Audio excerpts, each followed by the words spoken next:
Welcome to Unlock the Code, the ultimate autism podcast.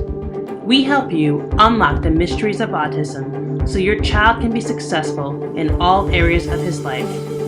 With your host, the internationally acclaimed author, speaker, and autism and behavior expert, the CEO of Hope Education Services, Jessica Leichtweisz.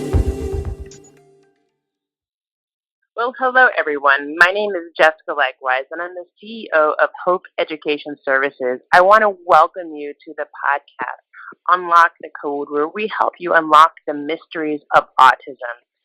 Every week, I'm committed to bringing either a professional or someone who has autism who's done something exceptional to give you hope and possibilities for your child and to show you some strategies that can help him be really, really successful. Tonight, it's an honor to bring a friend of mine on the podcast, someone who was diagnosed with Asperger syndrome at 14 years old, and he wound up graduating from Hobart and William Smith colleges, got a bachelor's degree in English. He wound up doing all sorts of accomplishments. Now he's currently a liaison for college experience in Albany, New York. He gives back and works with kids with intellectual challenges. He's a professional speaker, a twice published author, and has had so many personal accomplishments, including hiking the entire Appalachian Trail. So this is someone who I wanted to bring on the call to share a bit about his journey, how he went from a person who struggled with having special needs to someone who's really overcome his challenges and gives back to the special needs community in a really, really big way. He's an inspiration to me, and I know he'll be an inspiration to you. I want to welcome Jesse Saperstein on the call. Jesse, thank you so much for coming on and joining us tonight. You're very welcome. So one of the things, Jesse, I wanted to talk about, now most of the parents who are listening to this podcast, they have a young child with autism, and they were probably diagnosed from a really early age. Most of our listeners, they may not have their children speaking right now, and they're doing everything they can to help their children get services during the beginning part of that journey. Now, you are a little bit unique from some of the children that are parents who typically listen to this call. Now, you were diagnosed with Aspergers at 14 years old, as opposed to being diagnosed as a young child. So can you tell us a little bit about what it was like when you were a young child that ultimately led to that diagnosis, and how you felt being 14? You were obviously aware of what was going on and aware of the diagnosis you received when you first received that. When I was a very young child, I have recollections of having been bullied, but at the same time, I was often very happy being isolated. I mean, I had Nick Jr., and those were the best times. We had great TV shows like Eureka's Castle and Maya the Bee. I had video games on occasion. I did not really need friendships and social relationships to be happy, and I was kind of ignorant. I was very much ignorant toward my differences, but I remember always having major problems during periods of transition. So a new school and a new life phase almost always caused the condition to return with a vengeance. And that's when I had socialization problems. I would probably make bullying a little bit worse by, I guess, being more flamboyant in my weirdness or eccentricities. And the transition into ninth grade was quite brutal. Bullying, academic problems, any troubles you can name seem to occur in ninth grade. I call it the school year from hell. And I was also having problems in eighth grade as well. I was obsessively writing extremely long answers to homework assignments. And also my mother and father said I was washing my hands too much. They thought that I had traces of OCD, obsessive compulsive disorder. Yeah, so it sounds like you certainly had a very difficult adolescence, and it seems like now you've transcended and accomplished so much. Now, I know we talked about a little bit personally before the show, and I know I experienced a lot of bullying when I was a child as well. Now, when you were going through that phase where you were transcending that being a bully. Now, I know you talked about today there's still being some effects of that bullying. What did you do to overcome it, and how did it help you to get to where you are today? And what effects of it are still left over? Well, I'd say that many people have had it much worse than I have, but at the same time, the bullying that I experienced was either non-existent. There was a couple of years here and there where everything was what we call hunky-dory, and I was respected or at least left alone by all of my classmates. But other years, it was unbearable, and the minority of other students who did not accept me were enough to make life absolutely miserable, and he dealt with it by maybe exacerbating it, and that led to teachers accusing me of probably bringing it on myself. But back then, it seemed like the only thing to do because, as I always say, it's never going to be perfect. And these days, back in those days, you're not respected for being a decent human being, for getting good grades, or if you wear dorky clothes, then you're automatically a loser. And I was also extremely naive. I never really learned and became street smart. And I think it's probably because of all the anger and feeling like a victim. It blocked out any learning experiences. For example, I was a victim of a case of what we now call catfishing for 6 months when I was 17. And so I was one of the earliest victims of cyberbullying before it was even called that. And I have to tell you, being an adult is no picnic at times, as you can imagine. But there's one thing that I certainly cherish about adulthood. If I wear the same shirt twice in 1 week, my fellow coworkers don't say anything like, "Oh God, you're such a loser. Don't you ever buy any new clothes?" I'm seen as cool and mostly respected based on what I bring to the table and the things that were the characteristics that were not always appreciated during much of my childhood, I have to say. Yeah, I mean, certainly as adults, right? Adults treat other adults differently, or hopefully adults should be treating other adults differently. And one of the things that I think has been really amazing is that technology has allowed the world of special education, the world of autism to be more prominent. And certainly it's more prevalent, right? The numbers of kids with autism is increasing. And it seems like more people are aware of what autism is and what some of the needs of children with autism are. And we've all seen on national television the cases where things have gone wrong, where police officers or teachers don't know about autism, and it's led to very unfortunate and drastic consequences. Now, you went from being a child who was bullied, a child who had a difficult time in high school. You wound up going to college, excelling. Now you're working and giving back to the autism community. And I know that you also work as an advocate and you help people with autism to advocate for themselves. Now, a lot of our listeners, they have young kids with autism, but it's really important that they know how to advocate for their children. So what are some solutions and some suggestions you can give to parents who do need to advocate for their child and make sure that people in the community are aware of what autism is, aware of what supports their children need, especially in school, and certainly even police officers needing to know, EMT workers, fire officers needing to know, people working in the playground, maybe the cashier or the person in the restaurant or the post office, the bank, who's looking at them weird if their child's having a tantrum or engaging in stereotypy. What are some suggestions you can give to those parents? I believe that parents can teach their children how, even if they're not verbal, how to advocate for themselves. Sometimes all it takes is instructing a child to give out a card to a community member that basically states, "My name is Justin. I have autism. I'm not verbal." Even children on the lowest end of the spectrum are able to understand this is a stranger and this is what I do. I hand them a card so they understand. They understand I'm not being insubordinate, and it's important for the autism community as well as community members to coexist.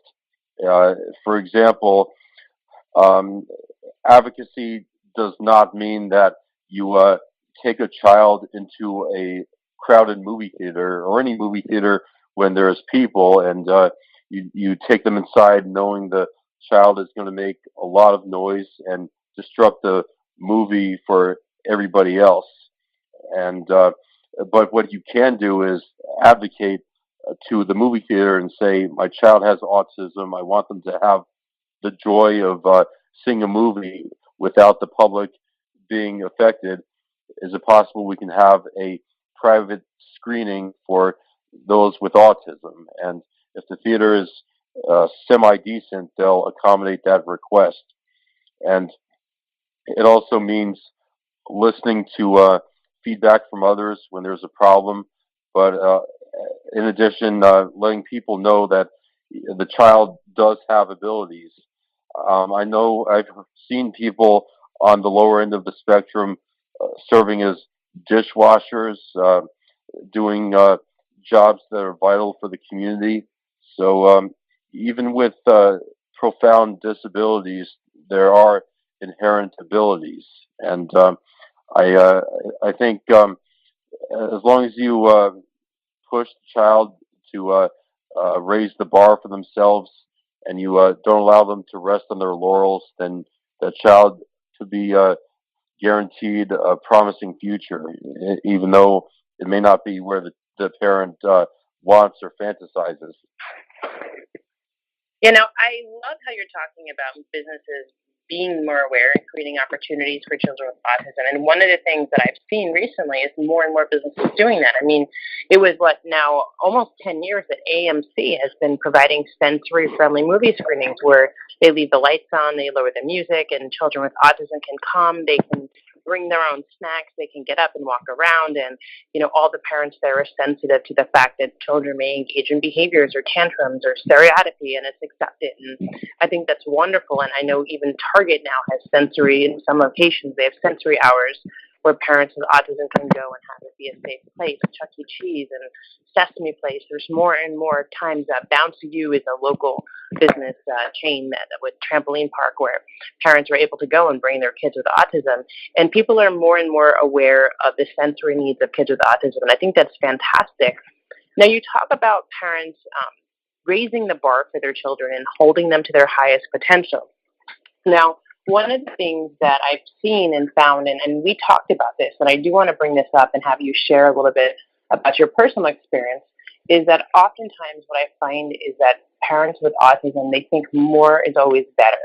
And even as someone who works in the field now 10 years ago when I first started, the belief seemed to be more is better. So we would encourage parents to constantly schedule their children.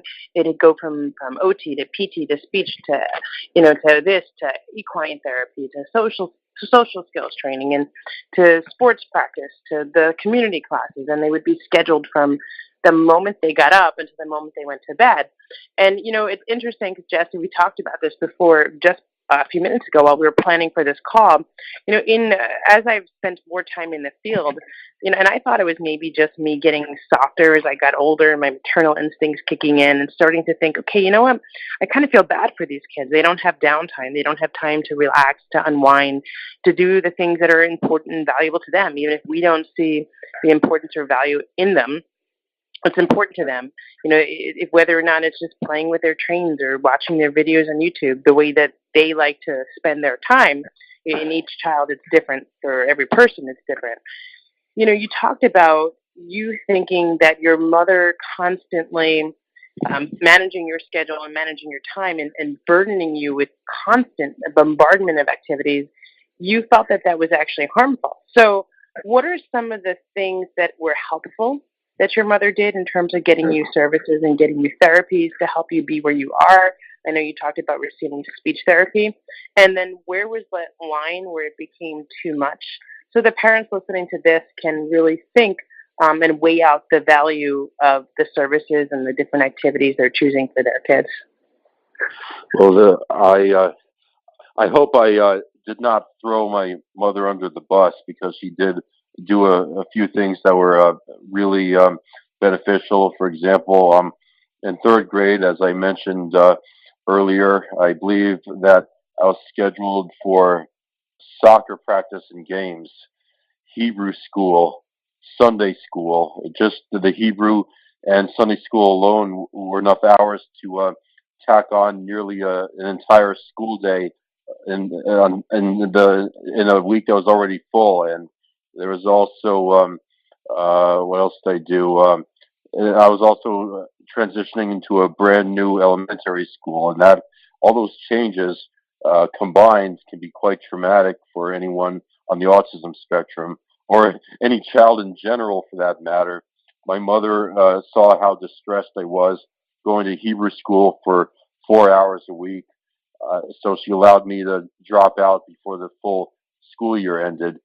I think it's important to push a child in the sense that if they say, "Oh, I don't like this," or they appear to be uncomfortable, that does not mean that a parent should just say, "Okay, you can quit. I don't want to make you do anything you don't want to do." That sets them up for a lot of failure in life. The quitting habit is very easy to develop, but extremely hard to break.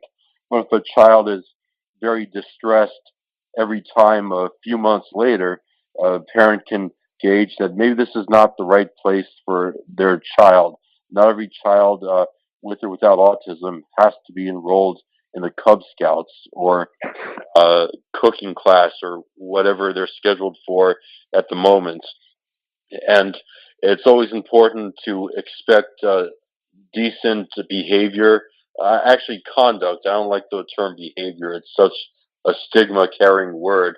In other words, I had to learn the hard way as an adult that if I were to behave inappropriately and play the Asperger's card, then people would say, "Well, is staring part of autism too?" And I want everyone to know that we should do the best we can, but it's not always going to be perfect. So a parent should advocate for their child and explain that some bad days are going to be inevitable because of the condition, as well as the child being human like everybody else.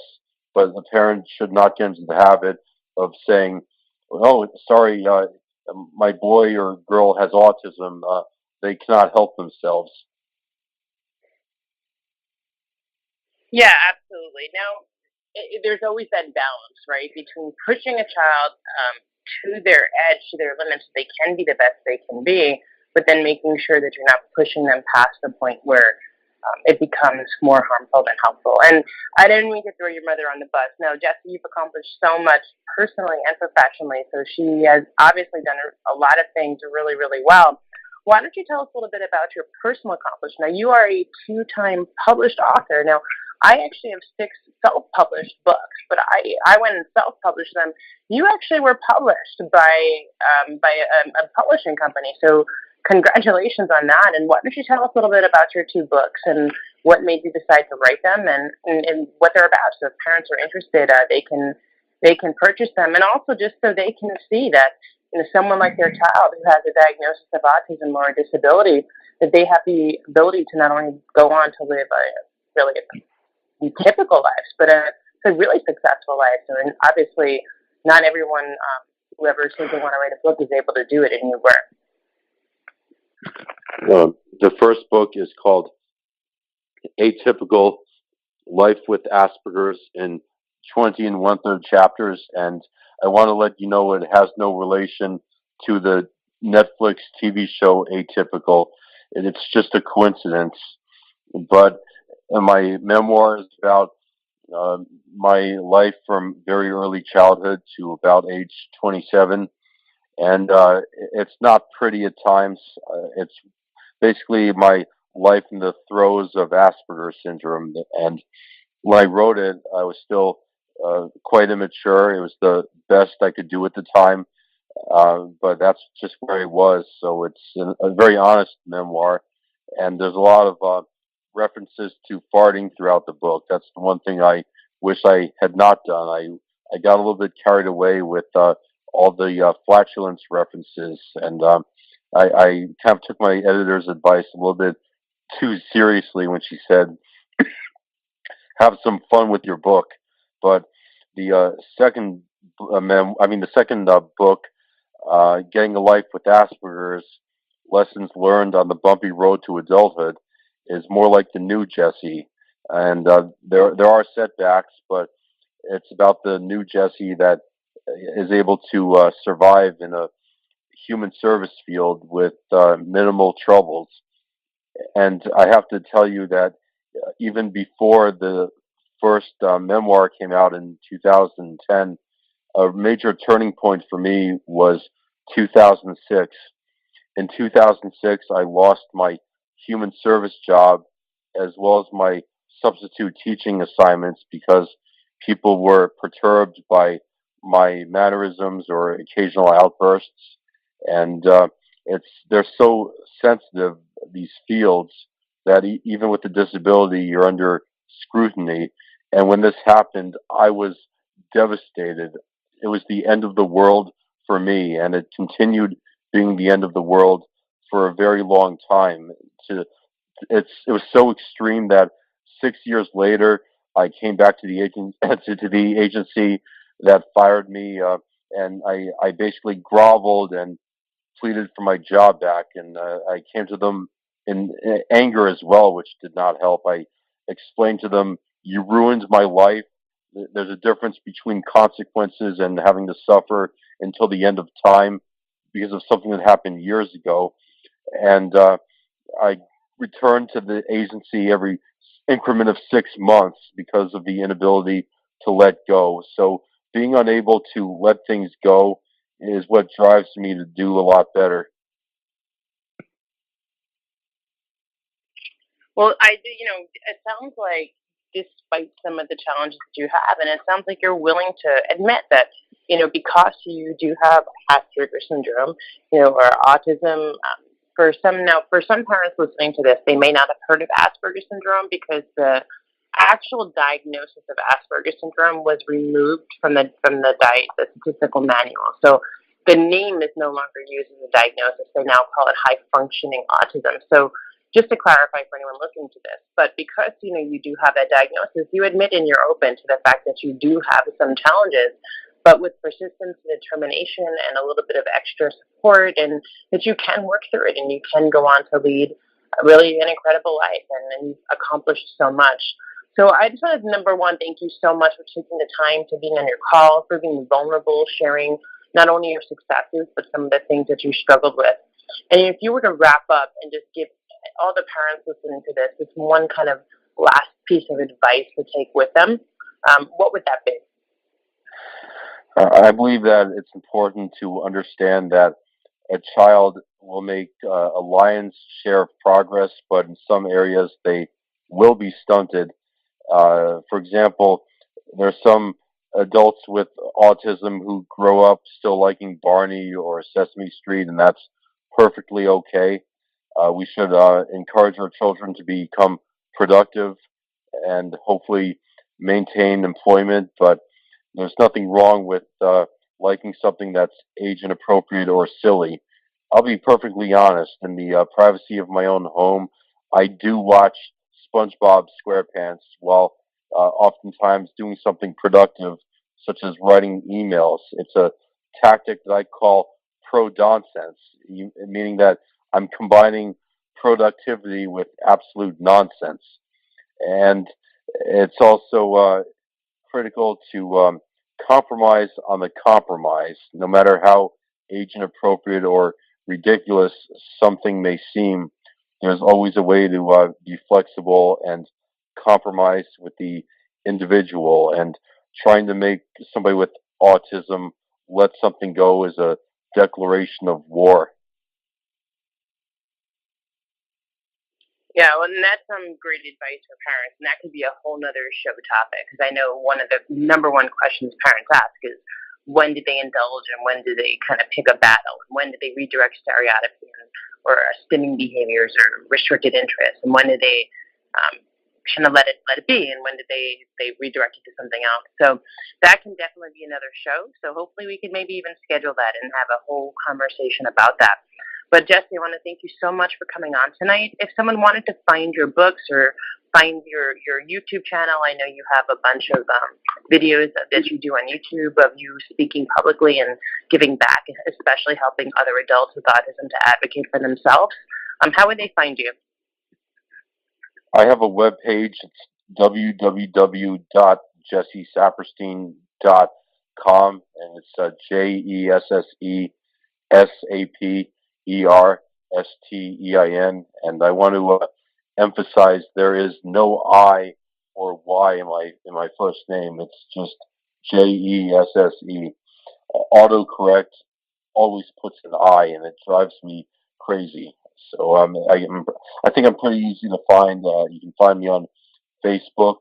I have a YouTube channel, youtube.com/Jesse Saperstein. And if you want my books, you can get in touch with me personally. It's jesseasaperstein@gmail.com. And they're also available at any Barnes & Noble, especially if you order them, and Amazon.com. Awesome. Well, thank you so much, Jesse. Now, if you are listening to the show for the first time and you want to see some more of our podcasts, you can find them at unlockthecode.info. We also have tons and tons of amazing parent training videos at parenttrainingvideos.com, where we will have more information about autism, about ABA, and how you can help your child. So thank you so much for taking the time to listen to this call. And thank you again, Jesse, for taking the time to be on this call. And I look forward to seeing everyone again on our next podcast. Have a great night. Thank you so much, Jessica. It's been a pleasure. This has been another great episode of Unlock the Code. Unlock the Code is a division of Hope Education Services, one of the world's leading companies where parents can learn about autism online. For even more great content, head over to hopeeducationservices.com today and join our list so we can send you our VIP content and you never miss anything that can help your child succeed. Love our podcast? We would love a 5-star rating on iTunes and Podomatic. Thank you for allowing us to help you unlock the code of autism. You are not on this journey alone. Together, we're going to make a great team.